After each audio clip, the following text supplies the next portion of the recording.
Hello everyone, welcome to study guide. আশা করি প্রত্যেকেই তোমরা ভালো আছো এবং সুস্থ আছো। প্রত্যেকেই খুব ভালো করে পড়াশোনা করছো, প্রত্যেকে খুব ভালো করে প্রিপারেশন নিচ্ছ।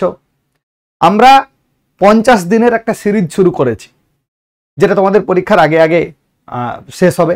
তার সঙ্গে সঙ্গে সায়েন্স পোর্শনটাও আমরা 30 দিন 30টা ক্লাসের মধ্যে দিয়ে শেষ করব। জিকে জিএসের যে পোর্শনটা সায়েন্স সেটা 30 দিন, জিকে জিএসের যে পোর্শনটা আর্টস সেটা 50 দিনে আমরা শেষ করব। এই হচ্ছে আমাদের টার্গেট।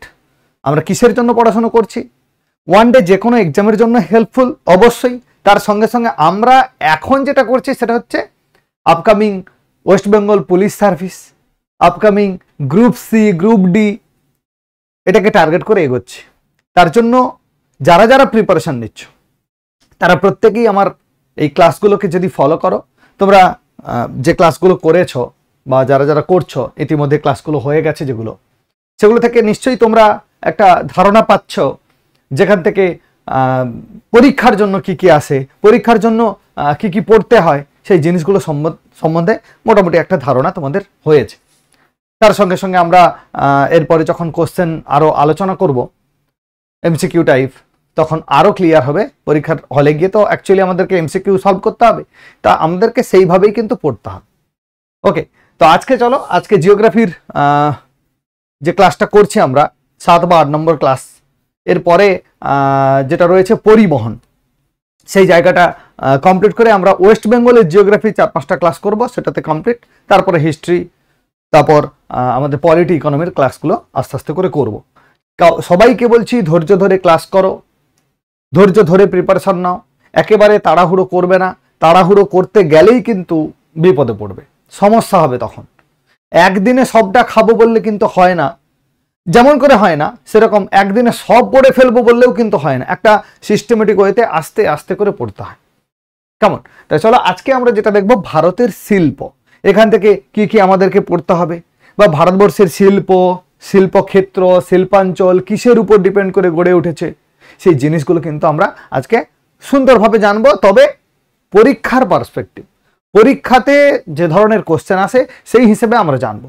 পরবর্তীকালে তোমরা যারা অন্যান্য পরীক্ষার জন্য প্রিপারেশন নেবে, হাতে অনেকটা সময় থাকবে, তখন আমরা প্রত্যেকটা সাবজেক্টের একটা আমাদের যেটাকে বলে ফাউন্ডেশন, সেই ফাউন্ডেশন ক্লাস কিন্তু আমরা করব এরপরে। এখন যেহেতু পরীক্ষা, তাই আস্তে আস্তে করে শুধু আমরা পরীক্ষার জন্য যে ধরনের প্রশ্ন আসে সেই জায়গাগুলোকে কভার করব। ওকে, ফার্স্ট দেখো, ফার্স্ট শিল্প বলতে আমরা কি বুঝি? বেসিক্যালি বলছে কোনো একটি দেশের অর্থনীতির মেরুদণ্ড হলো শিল্প। কেন এমনটা বলা হচ্ছে একটু আমাদের ধারণা থাকা দরকার।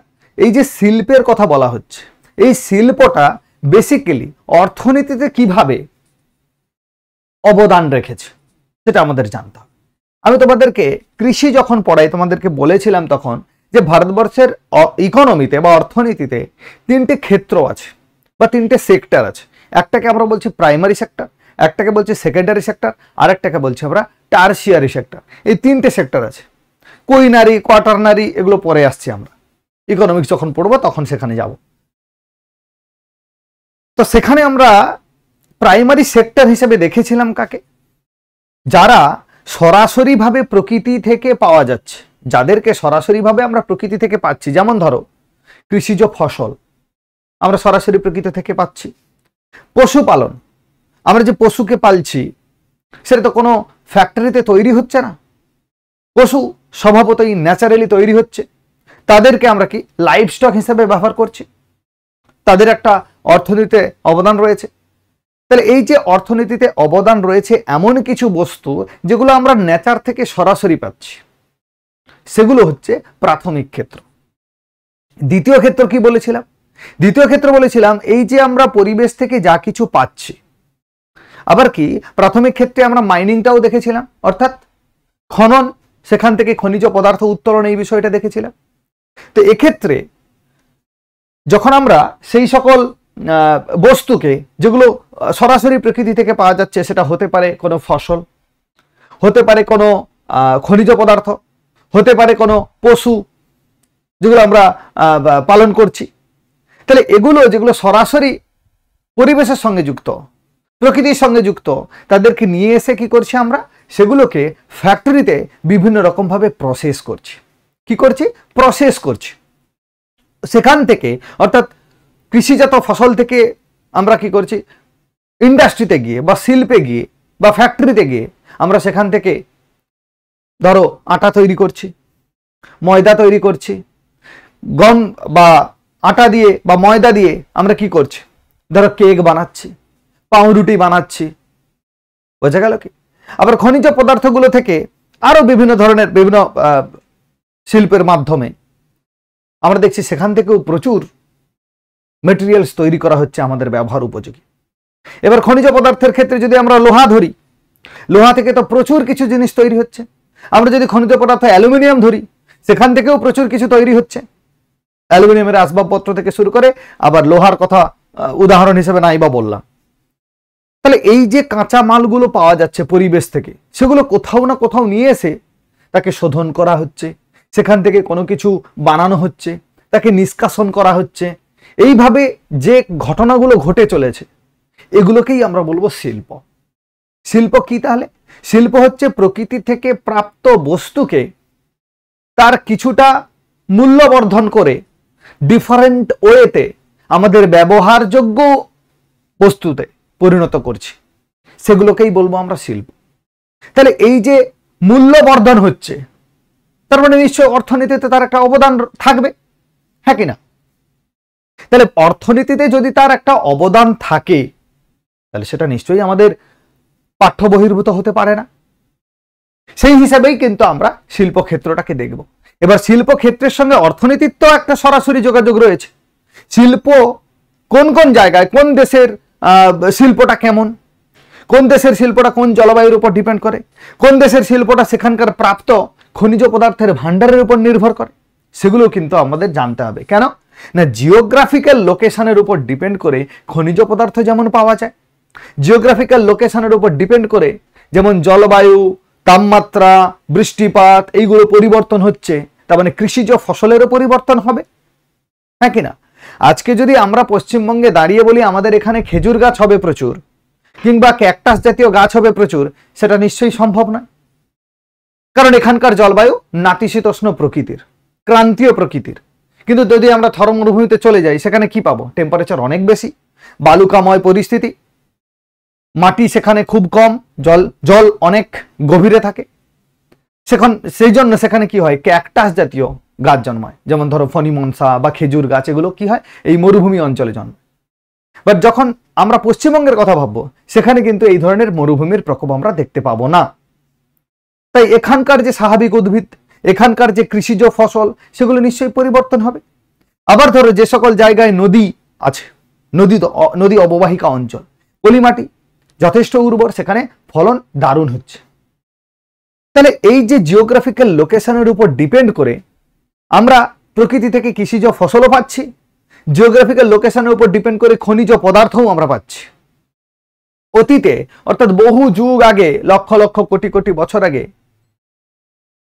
পৃথিবীর কোন জায়গায় খনিজ পদার্থ কিভাবে সঞ্চিত হয়েছে সেটার উপর ডিপেন্ড করে কিন্তু আমাদের শিল্পটাকে পড়তে হবে। তাহলে জিওগ্রাফিক্যাল সেন্সেও কিন্তু আমাদের শিল্প কেন আসছে, কিভাবে আসছে, এটা কিন্তু আমাদের জানতে হবে। আমরা যদি আরবিয়ান কান্ট্রিগুলোতে চলে যাই, সেখানে দেখবো প্রচুর খনিজ তেল। রাশিয়াতে চলে যাই, প্রচুর খনিজ তেল, যেখান থেকে আমাদেরকে কিনে আনতে হয়। কিন্তু আমাদের এখানে খনিজ তেল অতটা পাওয়া যায় না। তাহলে কি এটা কোন সেন্সে হচ্ছে? জিওগ্রাফিক্যাল সেন্সে হচ্ছে তো। আবার তোমরা এটা যদি দেখো, ভারতবর্ষে প্রচুর কয়লা পাওয়া যায়, উৎকৃষ্ট মানের কয়লা আমরা এখানে পাই, কিন্তু অন্যান্য দেশে সেই অর্থে কয়লা বিশেষ পাওয়া যায় না, খনিজ সম্পত্তি যেটা আমরা দেখেছি। তাহলে এই যে বিষয়গুলো আছে, এগুলো কি সব পুরোটাই জিওগ্রাফির উপর ডিপেন্ড করে। সেই জন্য জিওগ্রাফিতে কিন্তু আমরা শিল্পের কথাটা পড়ব। তাহলে শিল্প অর্থনীতিতে দ্বিতীয় ক্ষেত্রের অন্তর্গত। বোঝা গেল? তাহলে অর্থনীতির মেরুদণ্ড শিল্প। যে দেশে যত শিল্প বেশি আছে, সেই দেশের অর্থনীতি তত বেশি ডেভেলপড। আমরা অ্যাকচুয়ালি ডেভেলপিং কান্ট্রি। আমাদের অর্থনীতির যে স্ট্যাটাস, সেটা হচ্ছে ডেভেলপিং, ডেভেলপ করছে, বাট ফুললি ডেভেলপ নয়। আমেরিকা, চীন, রাশিয়া, এদেরকে আমরা বলছি ডেভেলপড ইকোনমি। কেন? কারণ এদের একটা balance, primary, secondary and tertiary sector, এই তিনটে সেক্টরের মধ্যে একটা ব্যালেন্স আছে। আমাদের যদি ইকোনমি দেখি আমরা, সেখানে দেখবো যে প্রাইমারি সেক্টর তার উপরেই প্রায় অ্যারাউন্ড 55-60% মানুষ কেবলমাত্র কৃষিকাজই করছে। শিল্পে খুব একটা বেশি কারুর মাথা ব্যথা নেই, যে কারণে শিল্পে যে মূলধনটা পাওয়া যায় সেটা ভারতবর্ষে আসছে না। আবার যদি দেখি বাকি যে অংশটা, সেটা সার্ভিস সেক্টরের সঙ্গে যুক্ত। সার্ভিস মানে যেখানে পরিবহন থেকে শুরু করে বিভিন্ন সার্ভিস, এই যে আমি তোমাদেরকে পড়াচ্ছি, কিংবা এই যে আমি তোমাদের কাছে এই ভিডিও প্রেজেন্ট করছি, আমি তোমাদেরকে সার্ভিস দিচ্ছি, তাই না? তাহলে সব যদি সার্ভিস হয় বা বেশিরভাগ যদি সার্ভিসে চলে যায়, আর কিছু অংশ যদি ওই কাঁচামাল তৈরিতেই থাকে, তাহলে ইন্ডাস্ট্রি ডেভেলপ করবে কি করে? আর ইন্ডাস্ট্রি ডেভেলপ না হলে তাহলে মেটেরিয়ালস বা ভ্যালু অ্যাডিশন হয়ে মেটেরিয়ালসগুলো পাওয়া যাবে কি করে, যেগুলো আমরা পরবর্তীকালে অন্যান্য দেশে এক্সপোর্ট করে সেখান থেকে আমরা ইন্টারন্যাশনাল মানি তৈরি করতে পারি, আন্তর্জাতিক মুদ্রা নিয়ে আসতে পারি, তবেই তো আমাদের অর্থনৈতিক কাঠামো অনেক বেটার হবে। তাহলে আমাদের ভারতবর্ষে এই যে শিল্প ক্ষেত্র, এর প্রভাব কিন্তু অনেকটাই কম। অর্থনীতিতে শিল্প দ্বিতীয় ক্ষেত্রের মধ্যে পড়ে, ওই যে বললাম দ্বিতীয় ক্ষেত্র, বা এটাকে আমরা বলছি শিল্প ক্ষেত্র। কেমন? ভারতে প্রথম শিল্পনীতি চালু হয় 1948 সালে। প্রথম শিল্পনীতি আফটার ইন্ডিপেন্ডেন্স 1948 সালে শিল্পনীতি চালু হয়েছিল, যে কিভাবে কি শিল্প নিয়ে ভাবা যেতে পারে, সেই হিসেবে শিল্পনীতি প্রথম চালু হয়েছিল 1948। মাথায় রাখবে, এটা কিন্তু বহুবার পরীক্ষায় এসছে। শিল্পে ম্যাগনা কাটা নামে পরিচিত কোনটা? ভারতের কোন শিল্পনীতি ম্যাগনা কাটা নামে পরিচিত? সেটা হচ্ছে 1956 সালের শিল্পনীতি, এটা ম্যাগনা কাটা নামে পরিচিত। কারণ আমরা জানি পঞ্চবার্ষিকী পরিকল্পনার কথা যদি ভাবি, সেখানে দেখবো কি 1951 থেকে 1956 পর্যন্ত পঞ্চবার্ষিকী পরিকল্পনা প্রথম যেটা, সেটা হয়েছিল হ্যারড ডোমার মডেলের উপর ডিপেন্ড করে। 1956 থেকে আবার 5 বছর, পঞ্চবার্ষিকী মানে 5 বছরের জন্য। 1956 থেকে 61 পর্যন্ত যদি আমরা দেখি দ্বিতীয় পঞ্চবার্ষিকী পরিকল্পনা, সেটা হচ্ছে মহলানবিশ মডেলের উপর ডিপেন্ড করে তৈরি হয়েছিল। অর্থাৎ প্রশান্ত চন্দ্র মহলানবিশ, তার নেতৃত্বে এই ধরনের একটা শিল্পনীতি গ্রহণ করা হয়েছিল। এই যে শিল্পনীতি, এখানে কিন্তু আমরা দেখব বড় বড় শিল্পাঞ্চল গঠিত হয়েছে, বড় বড় শিল্পাঞ্চল, সেগুলো আমরা পড়বো। তাহলে এই যে শিল্পনীতি, এটাকেই আমরা কি বলছি? ম্যাগনা কাটা। বোঝা গেল? তো প্রথম শিল্প হিসেবে আমরা পড়ছি কাকে? কার্পাস বস্ত্র বয়ন শিল্প। কার্পাস বস্ত্র বয়ন শিল্প, যেটা ভারতবর্ষের একটা উল্লেখযোগ্য শিল্প, সেটা হচ্ছে কার্পাস বস্ত্র বয়ন। প্রথম কার্পাস বস্ত্র বয়ন শিল্প কোথায় গড়ে উঠেছে? মুম্বাইতে। কত সালে? 1854 সালে প্রথম ভারতবর্ষে কার্পাস বস্ত্র বয়ন শিল্প গড়ে উঠেছে। এগুলো কিন্তু প্রচন্ড ইম্পর্টেন্ট, প্রত্যেকে মনে রাখবে। ফ্যাকচুয়াল ডাটা একটু মনে রাখতে অসুবিধা হলেও বারবার রিভিশন যখন করবে তখন কিন্তু মনে রাখতে বাধ্য। কার্পাস মানে তুলো। কার্পাস চাষ কোথায় বেসিক্যালি হয়? কর্ণাটক, মহারাষ্ট্র, এইসব এলাকাতে, কারণ এগুলোতে রেগুর মৃত্তিকা রয়েছে, কালো মাটি রয়েছে, কালো মাটিতে কার্পাস চাষ ভালো হয়। তাহলে যদি কার্পাস বস্ত্রবয়ন শিল্প গড়ে ওঠে, কোন একটা শিল্পের জন্য কি প্রয়োজনীয় কাঁচামাল দরকার, প্রয়োজনীয় আবহাওয়া দরকার, প্রয়োজনীয় ক্ষেত্র দরকার, এনভায়রনমেন্ট দরকার, তার সঙ্গে সঙ্গে পরিবহনে সুযোগ রয়েছে। অর্থাৎ পরিবহনটা খুব সুন্দর, সহজলভ্য, অনায়াসে এক জায়গা থেকে যে প্রোডাকশনটা হচ্ছে সেই ক্ষেত্র থেকে বা সেই রকম জায়গা থেকে অন্য আরেক জায়গায় নিয়ে যেতে পারছি আমরা খুব সহজে। যখনই এক জায়গা থেকে অন্য জায়গায় আমরা ট্রান্সপোর্টটা খুব সহজ করতে পারবো, তাহলে সেখানে একটা শিল্প ক্ষেত্র গড়ে উঠবে। অর্থাৎ প্রোডাকশন যখনই হচ্ছে, সেগুলোকে আমরা থ্রু ট্রাক, থ্রু ট্রেন আমরা কি করছি? দেশের অন্যান্য জায়গায় পৌঁছে দিচ্ছি, কিংবা বিদেশে রপ্তানি করছি।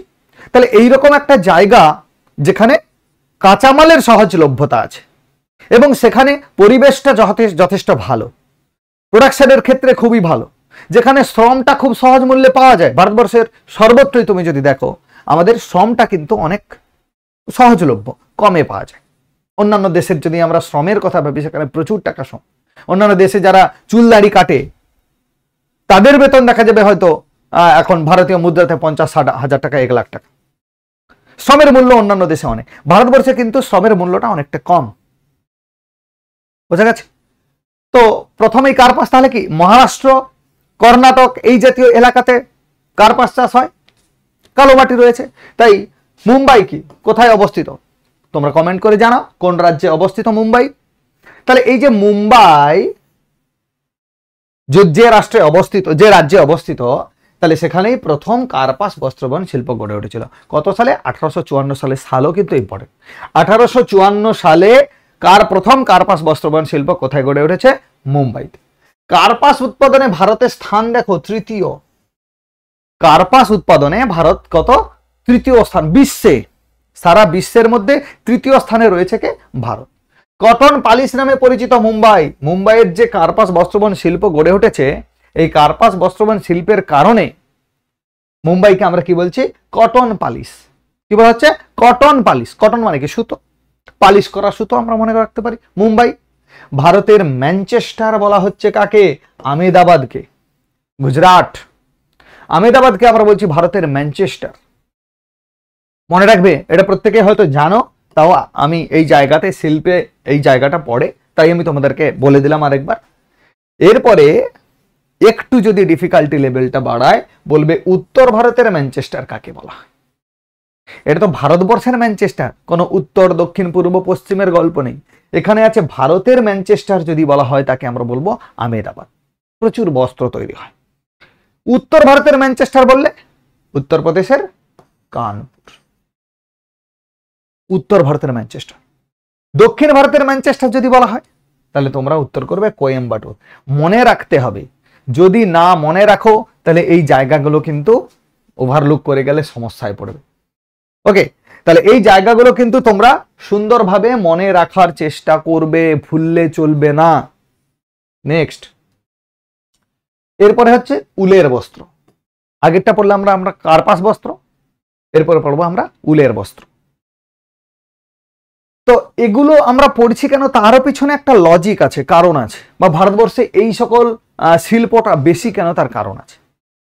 ভারতবর্ষ বেসিক্যালি যখন ইংরেজরা ভারতবর্ষে এসেছিল, বা সিন্ধু সভ্যতার সময় থেকেই আমরা যদি দেখি, ভারতবর্ষে এদেরই উৎপাদন সব থেকে বেশি ছিল।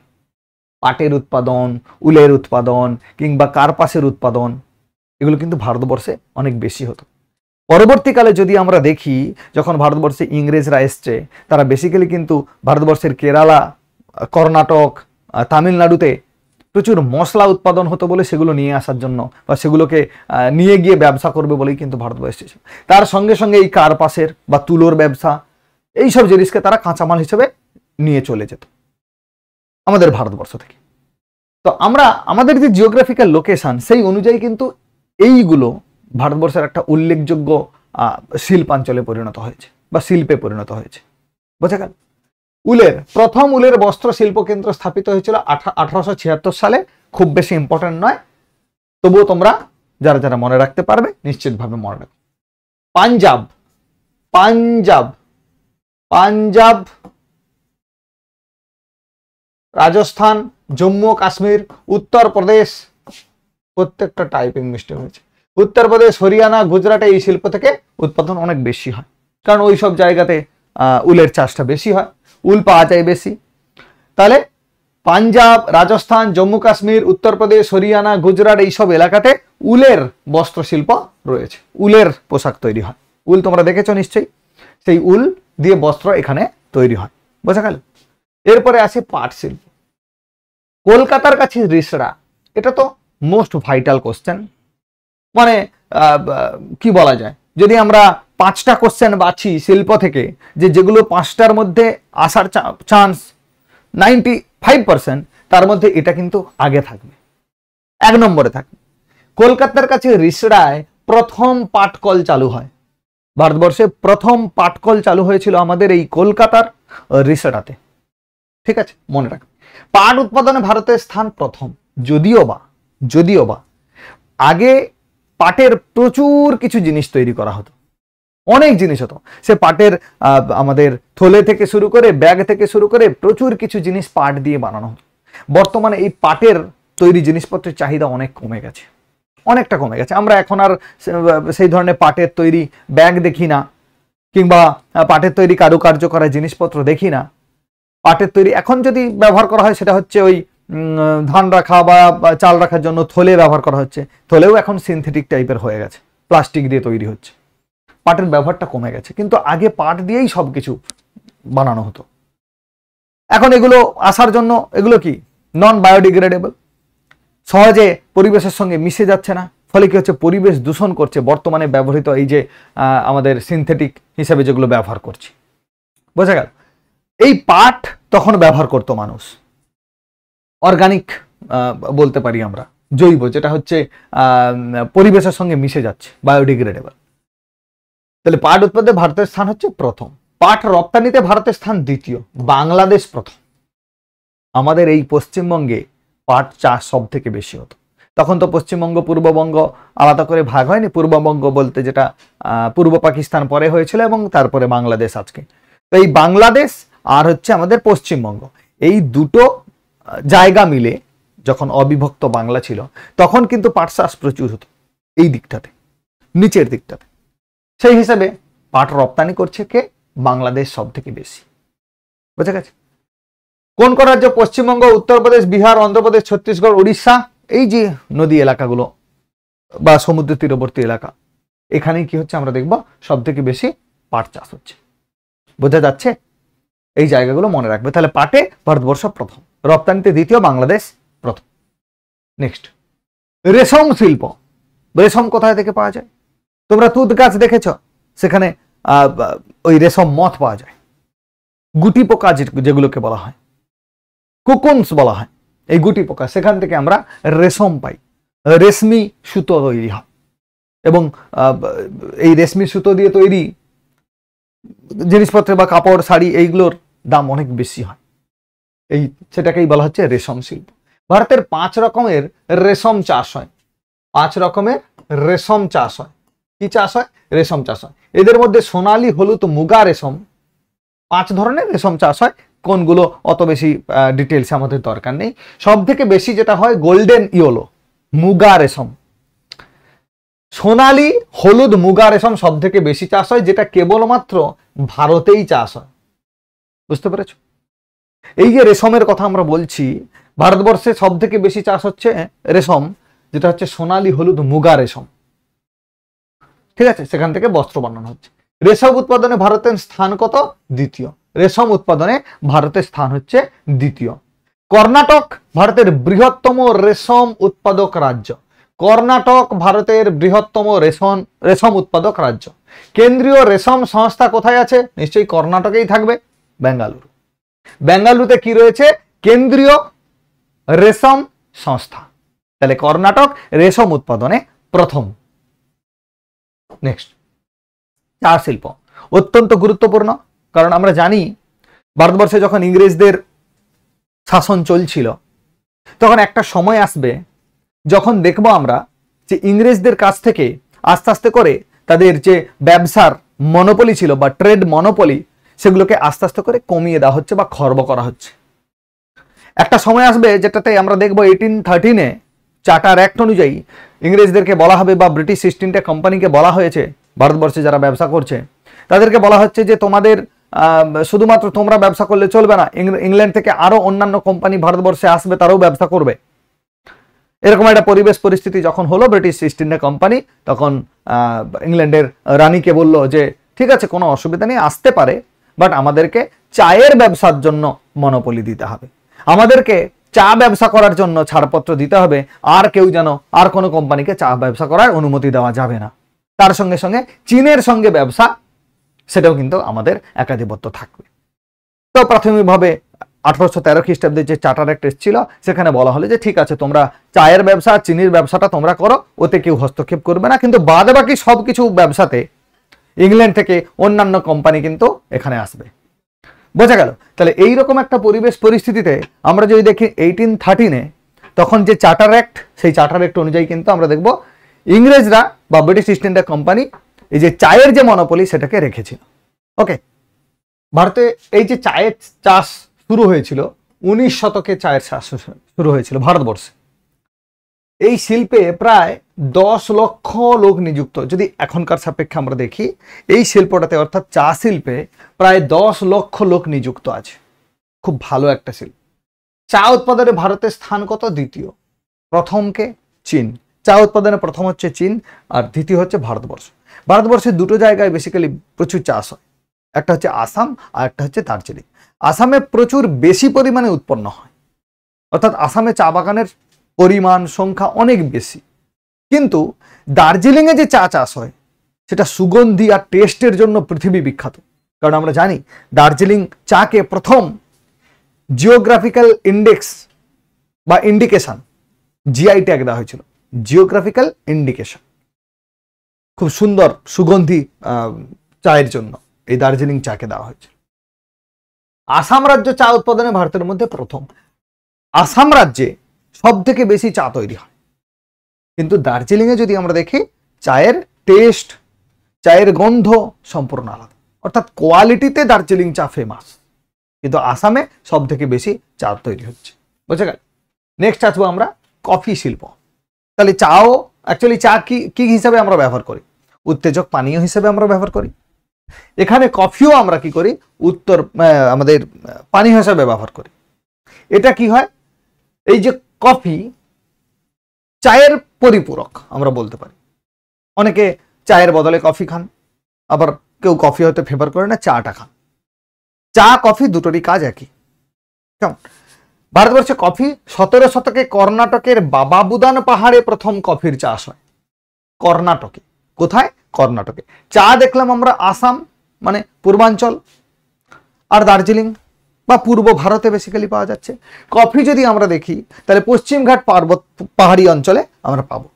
কর্ণাটকের যে বাবা বুদান পাহাড়, সেখানেই প্রথমে 17 শতকে এই কফি চাষের শুরু হয়।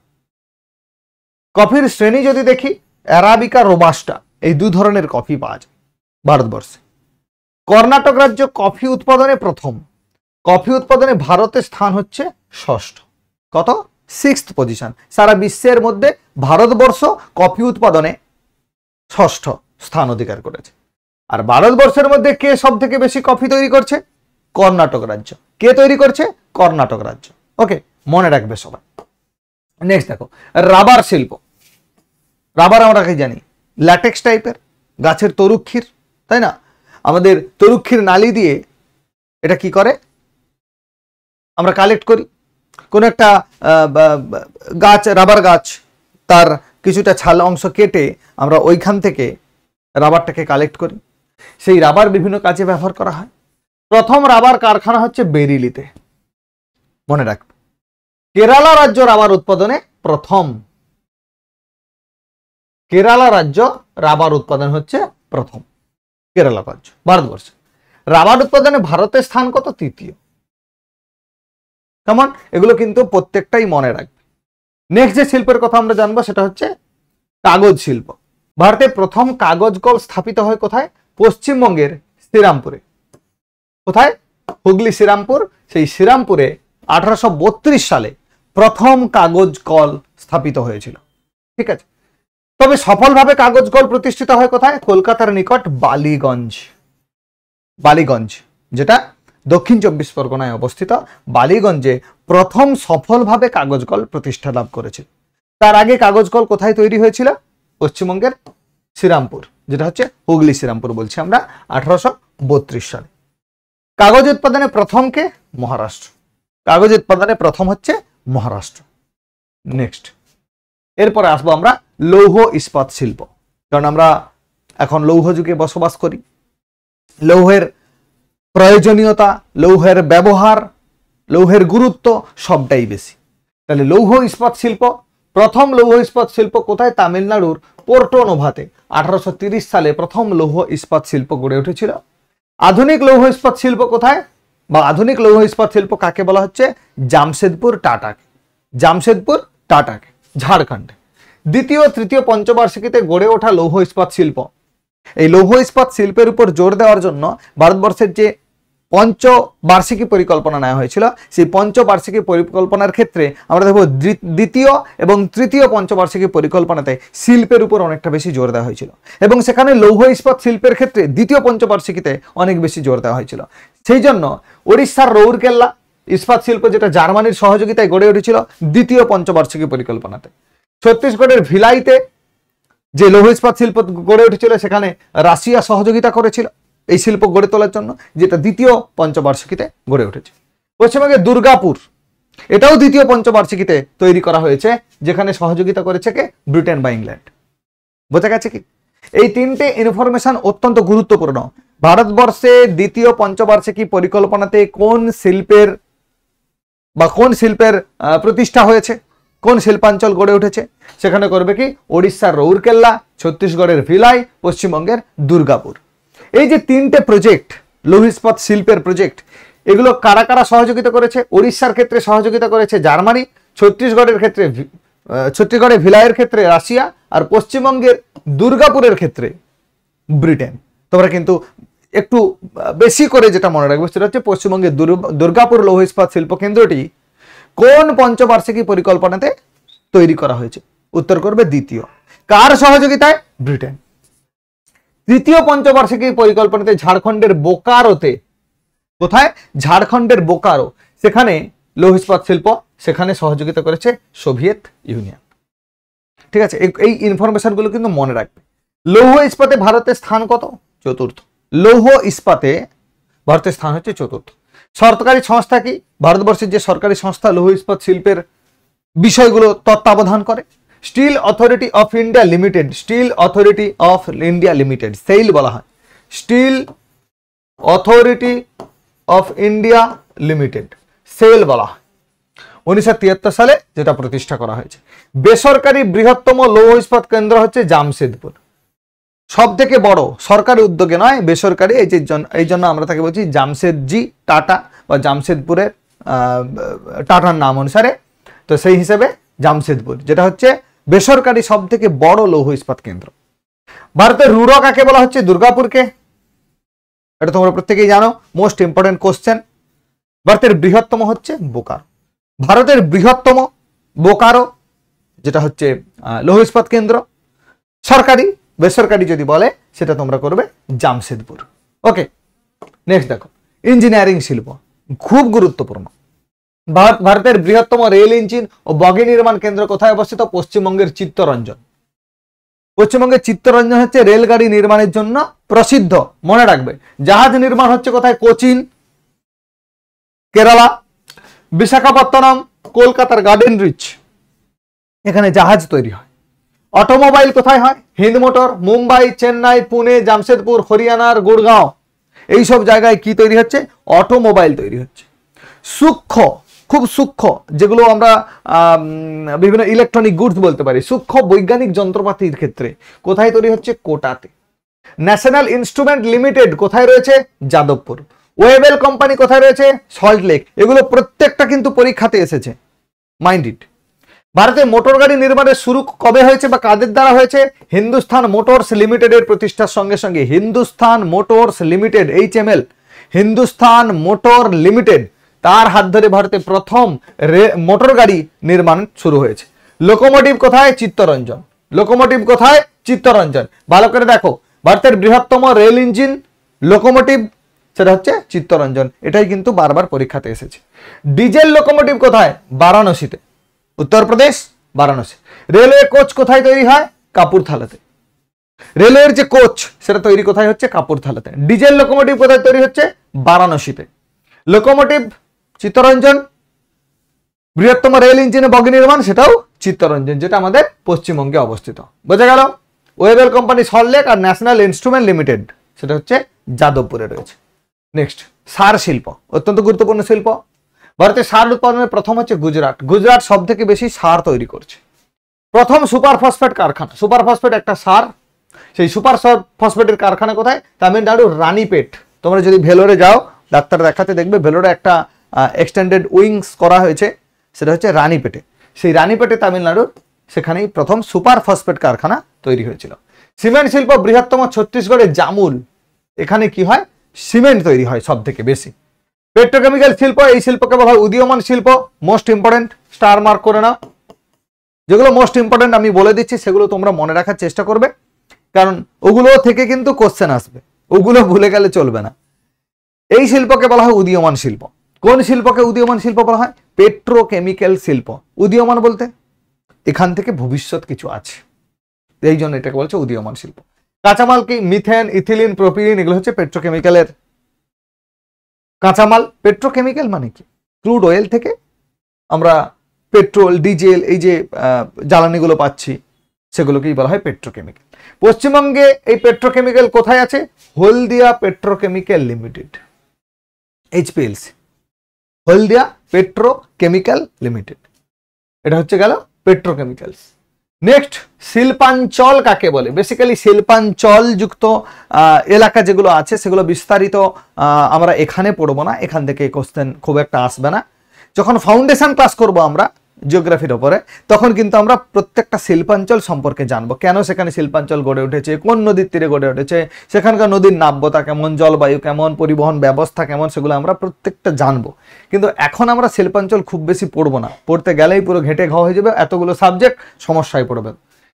বেশি শিল্পপ্রবণ এলাকাকে আমরা কি বলছি? শিল্পাঞ্চল। বেশি শিল্পপ্রবণ এলাকা, যেখানে সব থেকে বেশি শিল্প গড়ে উঠেছে, যেখানে শ্রম সহজলভ্য, যেখানে নদীর নাব্যতা আছে, যেখানে পরিবহনটা খুব সহজে পাওয়া যায়, সেখানটাকেই আমরা বলছি শিল্পাঞ্চল। এখানে শিল্প স্থাপনের জন্য উপযুক্ত পরিবেশ ও পরিকাঠামো রয়েছে, তাই এখানে শিল্পাঞ্চল গড়ে উঠেছে। মূলত তিনটি ভাগে ভাগ করা যায়। একটা মুখ্য শিল্পাঞ্চল, যেখানে বড় বড় কারখানাগুলো তৈরি হয়েছে। গৌণ শিল্পাঞ্চল, যেখানে একটু কম তার থেকে। আর উৎপাদনকারী জেলা, মানে কিছু জায়গা আছে যেখানে হয়তো দেখা যাচ্ছে বেশ কিছু খনিজ সম্পদ আছে, সেখান থেকে তোলা হচ্ছে, তুলে সেটাকে কোনো রকম ভাবে ফ্যাক্টরাইজ করে সেটাকে কাজে লাগানো হচ্ছে, সেরকম কিছু জেলা আছে। তো মুখ্য শিল্পাঞ্চল কাকে বলবো? 1.5 লক্ষের বেশি কর্মচারী, যখন কোন একটা শিল্পে 1.5 লাখের বেশি কর্মচারী সেখানে কাজ করবে, তখন আমরা তাকে বলবো মুখ্য শিল্পাঞ্চল। ভারতে কতগুলো আছে? এরকম 6টা মুখ্য শিল্পাঞ্চল আছে ভারতবর্ষে। গৌণ শিল্পাঞ্চল, যেখানে 25,000-এর বেশি কর্মচারী, 1.5 লক্ষের কম কিন্তু 25,000-এর বেশি কর্মচারী, সেটাকে আমরা বলছি গৌণ শিল্পাঞ্চল। ভারতবর্ষে আছে প্রায় 13টা। উৎপাদনকারী জেলা কোটা? 25,000-এর কম কর্মচারী যেখানে কাজ করছে, তাকে আমরা বলছি উৎপাদনকারী জেলা। কটা আছে এরকম? 15টা জেলা আছে যেখানে উৎপাদনে 25,000-এর কম কর্মচারী অংশগ্রহণ করছে। তাহলে এই হচ্ছে টোটাল আমাদের শিল্প থেকে এইটুকু পড়লেই হবে। এখান থেকেও কাটছাট করে আমি তোমাদেরকে যেগুলো ইম্পর্টেন্ট বললাম সেই জায়গাগুলো তোমরা মনে রাখবে, ওগুলো মনে রাখলেই তোমাদের পরীক্ষার জন্য একদম কমপ্লিট হয়ে যাবে। ঠিক আছে, তাহলে আজকে এখানেই শেষ করছি।